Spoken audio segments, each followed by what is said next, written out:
Gled čarovni štapić kreće tu, za pribor za tajnu tehniku. Možeš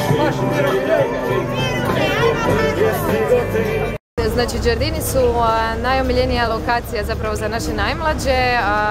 Cijeli program je pod jednim nazivnikom Čarobna šuma. Danas je otvorenje, malo nas je omela kiša, ali evo došlo nam je sunce, tako da očekujemo puno djece, roditelja, bake, djedova u jutarnjim i poslijepodnevnim satima. Znači, program je ujutro od 10 do podne, zatim popodne negdje od 17 sati do 8 na večer.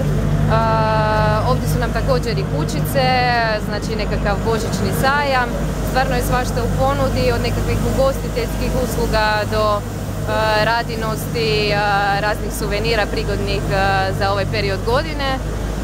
Još nas očekuju, znači osim ove lokacije kućice Djeda Mraza, imamo jednu pozornicu gdje su također programi, tako da stvarno Giardini su puni. Ove godine u cijelom dužinom imamo i neke nove prigodne ukrase koje će razveseliti mališane, šumicu, kućicu štrumfova, jelkice, snjegoviće.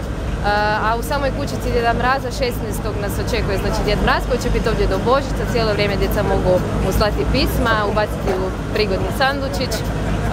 Nadam se da će ih svih razveseliti i odgovoriti im na njihova pisma i njihove želje. Uzmi zrak i... Puši, puši, puši. Puši, puši, jako, puši, jako. Ja sam Đorđe, i slanko me donosi na... Ja sam... Idemo dole, Još malo.